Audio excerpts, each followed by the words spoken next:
Membuka tirai chapter ini, kita dapat melihat penduduk-penduduk Flower Capital yang bertempiaran lari sebelum ini telah dihentikan. Salah seorang penduduk Flower Capital di situ mengatakan supaya tidak perlu berlari kerana nampaknya ternyata naga tersebut sungguh bukanlah Kaido. Dan ketika pahlawan-pahlawan Wano yang menyerbu Onigashima bergerak ke arah penduduk Flower Capital dalam kepulan asap, penduduk-penduduk di situ menjadi kecoh dan tertanya-tanya apa yang sedang berlaku. Kemudian penduduk-penduduk di situ menjadi sangat terkejut apabila wajah Kin Emon telah keluar dari kepulan asap itu, kerana mereka menyangka Kin Emon telah hangus terbakar di dalam istana Oden 20 tahun lalu, membuatkan penduduk-penduduk sukar untuk percaya sehingga tertanya-tanya adakah mereka ini bermimpi atau benar mereka dihidupkan. Dalam keadaan penduduk-penduduk Flower Capital terpinga-pinga, pahlawan-pahlawan The Red Scabbard terus marah ke arah mereka sehinggalah wajah mereka dilihat secara terus dan jelas. Kawamatsu, Inuarashi, Raizo, Shinobu,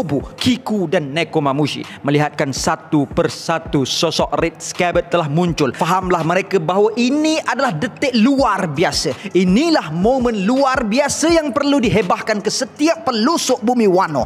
Dengan itu beberapa orang penduduk Flower Capital dilihat berlari untuk segera mendapatkan Smart Tanishi supaya detik ini dapat disaksikan oleh semua penduduk Wano. Dan setelah kesemua wajah The Red Scabbard disingkap di balik kepulan asap, maka riuhlah Flower Capital melihat mereka kerana mereka semua telah disangka mati 20 tahun dahulu. Dan benarlah sudah ramalan yang ditinggalkan Lady Kozuki Toki. Kemudian scene yang sedang berlaku di Flower Capital itu dirakamkan dan dipancarkan ke seluruh pelusuk bumi Wano hingga mereka-mereka yang berada di Ringo, mereka yang berada di Hakumai, mereka yang berada di Kibi, Kuri, Udon dan Ebisu Town dapat melihat dengan jelas peristiwa bersejarah tersebut. Kemudian scene beralih ke arah Mugiwara dan Yamato yang berada di live floor di dalam istana Kaido. Frankie yang mengetahui bahawa Yamato adalah anak lelaki kepada Kaido mengatakan bahawa jadi ini bermaksud peperangan belum lagi berakhir. Kemudian Yamato menghentikannya dan mengatakan bahawa dia bukanlah musuh, bahkan dia selama ini telah mengikuti perkembangan kru Mugiwara,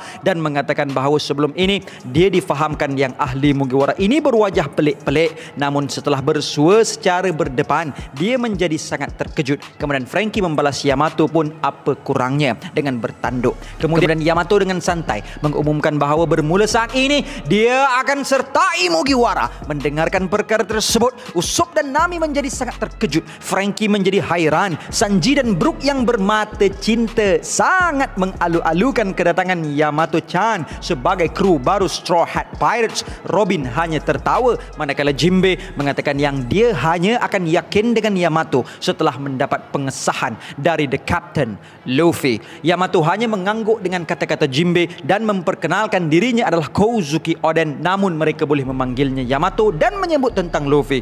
Yamato tertanya-tanya adakah Luffy akan okey kerana pertarungannya menentang Kaido teramat intens dan form Luffy juga. Belum sempat Yamato berkata lebih panjang tentang form baru Luffy, Yamato terdengar derapan kaki Beast Pirate dan segera ke arah mereka dan menjerit, memerintahkan Saki Baki Beast Pirates itu untuk tidak melarikan diri. Dan Beast Pirate yang berada di situ meminta untuk dimaafkan kerana mereka tidak ingin menjadi hamba abdi. Ketika Yamato memaki seranah Beast Pirates yang berada di situ, Jinbe mengatakan yang Yamato tidak kelihatan seperti musuh, manakala Usopp yang terperasan Hamlet dan Briscola yang berada di situ tertanya-tanya apakah yang akan berlaku kepada gifter-gifter yang memakan Kibi Dango itu kepada Otama. Otama kemudiannya menjelaskan bahawa jutsu Kibi Dangonya itu bertahan sehingga sebulan, sehinggalah haiwan-haiwan itu akan kembali normal, melainkan mereka pilih untuk tetap terus jinak dengannya dan terserah kepada haiwan-haiwan tersebut apa yang mereka fikirkan terbaik untuk mereka setelah sebulan itu.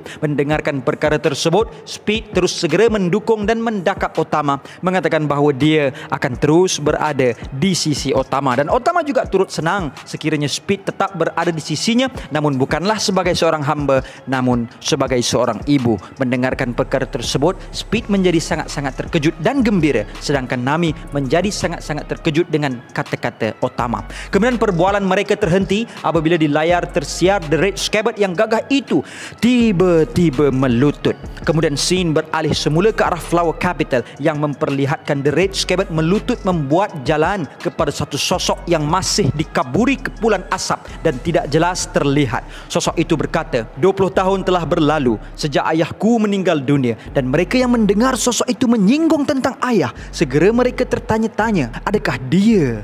Kemudian sosok itu menyambung lagi, kamu semua telah melakukan yang terbaik, bertahan hidup dalam salju yang berpanjangan ini. Kebebasan Fire Festival tidak akan berakhir malam ini, dan bermula esok kamu semua akan hidup seperti apa yang kamu semua inginkan, dan minum sebanyak mana yang kamu inginkan. Kamu semua tidak lagi akan dicukai untuk meminum air bersih. Kilang-kilang yang menghasilkan toksik di sungai jernih negara ini akan dilenyapkan, dan penghambaan akan dihapuskan bermula hari ini. Otama yang mendengarkan suara sosok itu menerusi live broadcast itu segera mengenali bahawa sosok itu adalah Momonosuke, dan kata-kata Momo telah mengingatkan dia tentang kisah lampau hidupnya. Otama teringatkan bagaimana ibu dan ayahnya telah mati disebabkan menjadi buruh paksa, dan untuk terus bertahan hidup, Otama telah mula menjual topi anyaman bersama-sama Komachiyo yang pada ketika itu masih kecil. Namun topi anyaman Otama bukan sahaja tidak laris, bahkan tiada siapa yang ingin membelinya kerana terlalu fakir keadaan penduduk di situ. Maka tiada jualan bermaksud tiada wang, dan itu bermaksud Otama dan Komachiyo terpaksa berlapar untuk hari itu. Tiba-tiba Hitetsu telah muncul untuk membeli topi anyaman Otama, dan perkara itu sangat membuatkan Otama terperanjat. Hitetsu kemudiannya mengenali bahawa Otama adalah seorang anak yatim piatu, dan kemudiannya menyuntik semangat Otama untuk terus hidup kerana tinggal beberapa tahun sahaja lagi pahlawan gagah klan Kozuki akan kembali ke tanah ini, dan pada saat kemunculan mereka nanti, mereka sudah tentu akan mengajar pengacau-pengacau di negara ini dan akan kembalikan keamanan negara ini. Kata-kata Hitetsu membuatkan Otama menjadi bertambah semangat dan siap menunggu apa yang dijanjikan Hitetsu. Dan scene kemudiannya kembali ke masa sekarang, dan kita dapat melihat Otama telah menangis di ribaan Nami. Otama menjadi sangat-sangat terharu kerana dia teringatkan kata-kata Hitetsu akhirnya menjadi benar, dan dia teringatkan kata-kata Luffy yang sedikit memarahinya kerana Otama kelihatan terlalu gembira hanya dengan sesuap makanan, kerana nantinya Luffy berkata bahawa dia akan meninggalkan Wano ini dalam keadaan Otama bakal makan sepuas-puasnya pada setiap hari.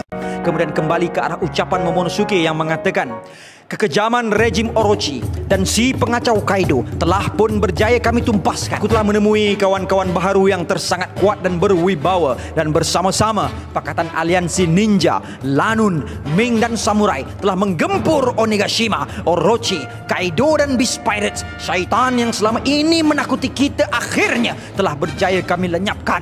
Dan dengan kata-kata Momo itu, maka berhamburanlah air mata penduduk Wano Kuni kerana si jembalang yang selama ini mereka takuti akhirnya telah rebah tersungkur ke bumi, dan bergegak gempitalah suasana seluruh pelusuk Wano Kuni. Kemudian Momo menambah lagi mengatakan, selamanya tidak akan kami lupakan wira-wira yang hadir bagi mengkabulkan impian negara ini. Nama yang ayahku berikan bermaksud untuk tidak tunduk kepada sesiapa pun. Aku bersumpah untuk kembalikan negara yang gersang ini menjadi syurga seperti dahulunya. Untuk itu aku perlukan bantuan kalian. Aku telah dihantar 20 tahun dari masa silam untuk hadir pada hari ini untuk menyelamatkan negara ini, dan mulai hari ini negara ini akan dipimpin olehku, Kozuki Momonosuke. Mendengarkan pidato hebat dari Momonosuke itu, maka berhamburanlah air mata pahlawan gagah The Red Scabbard kerana mengenangkan kisah hitam silam mereka bersama-sama Kozuki Oden yang dicintai,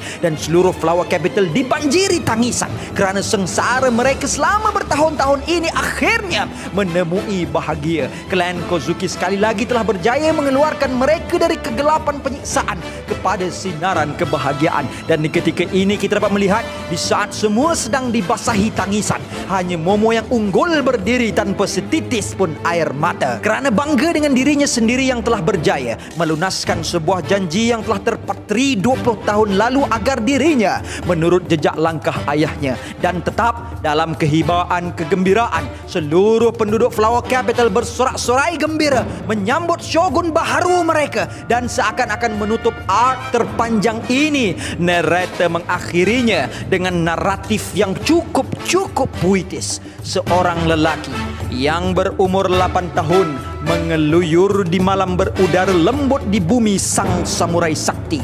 Harkat tenaganya mungkin sompret kurang jika dibandingkan. Akan tetapi dia mengimbanginya dengan pengabdian pada tugas dan kasih sayang yang tiada tanggul batasan. Lelaki ini suatu hari nanti akan dikenali seluruh jagat raya dunia sebagai seorang ketua pasak negara Wano yang terunggul dan terulung. Dan di hari ini kita baru saja menyaksikan lahirnya seorang shogun terhebat, Wano Kuni, Kozuki Momonosuke.